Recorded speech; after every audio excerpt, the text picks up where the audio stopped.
Hi, my name is Amelia Grace, and today we'll be discussing the anatomy and enzymology of fat digestion. This is a topic of overview that will be discussed in this video, and we'll discuss how fat digestion is an aberration from most things digested throughout the body, the anatomy of fat digestion, and what enzymes are involved within fat digestion. So, most mechanical digestion does occur within the mouth, but it also occurs within the small intestine. And the chemical digestion predominantly occurs within the small intestine. The small intestine digests peptides, carbohydrates, and fats. In this slide that we have depicted are the different fats that we digest. Although cholesterol is a fat, it is not digested. It is just absorbed right intact into the cell. Phospholipids are amphipathic, which means their membrane has a hydrophobic and a hydrophilic side. They are digested by phospholipase, and that is secreted by the pancreas. We also have fat-soluble vitamins here, and then triglycerides, and this is what we'll focus on. Triglycerides make up 90% of our incoming fat that we digest, and that is because they are found in animal and plant products. If we look at the structure of a triglyceride, we'll see that a triglyceride contains a glycerol backbone and then a three fatty acid chain, which is broken down, and we'll discuss more within this video. So, one thing to notice about fats is that they are not ideal to digest. What makes them an aberration is that most fats are not water soluble. They're also large in particle size, and that makes them have a small surface area. So you could see why they are not ideal to digest directly.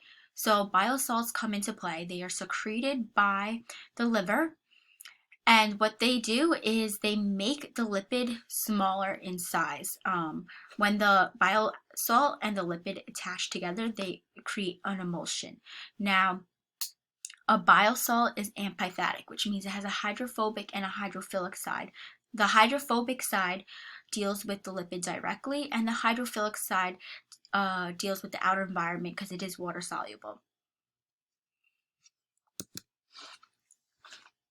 So, collipase and lipase are the two enzymes that are released from the pancreas. Now, collipase is a protein cofactor, and the fact that it helps lipase get to the triglyceride directly.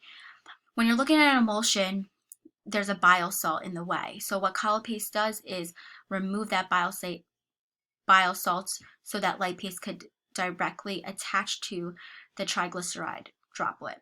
And what that does is it cuts the fatty acids from the glycerol, and it creates two monoglycerols and then one free fatty acid as a product. And that is done by lipase. So in this picture right here, we have an overview of fat digestion. We could go through it. So we first start with large fat droplets released from the stomach, and once they become emulsions once they're emulsified by bile salts, where they become smaller. And then as the mechanical and enzymatic digestion occur, they become micelles, and that's after lipase and collipase deals with the emulsion. Micelles are very small particles, and once the phospholipid and the fatty acid become small enough, they will leave the micelle.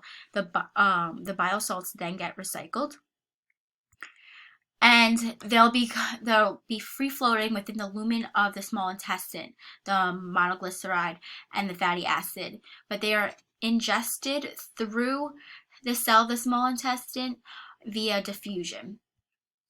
Once they're in the cell of the small intestine, they hit the smooth endoplasmic reticulum, where they become a triglyceride once again. And you could see right here that cholesterol is directly transported right into the cell. It does not need to be digested.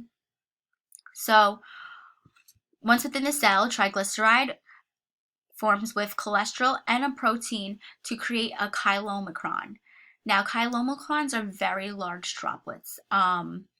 They need to be sequestered within the Golgi apparatus within secretory vesicles, where they are released from the cell of the small intestine via exocytosis.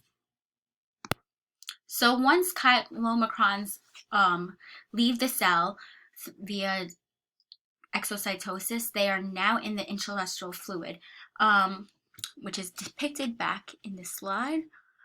Now, chylomicrons are very large particles, too large to diffuse through the capillary basal membrane. So they are then sequestered within lacteals. Lacteals are in the villi of the lymph system. So once they are in the lacteals, they then can go throughout the lymph system, where they are brought back via the vena cava to the right side of the heart. And here's a picture of a chylomicron being exocytosed through an actual histology microscopic view. So there are some small fatty acids that are less than 10 carbons, and they are directly can diffuse through the capillary bed, and then they are also then go into the bloodstream. But that is if they're very small.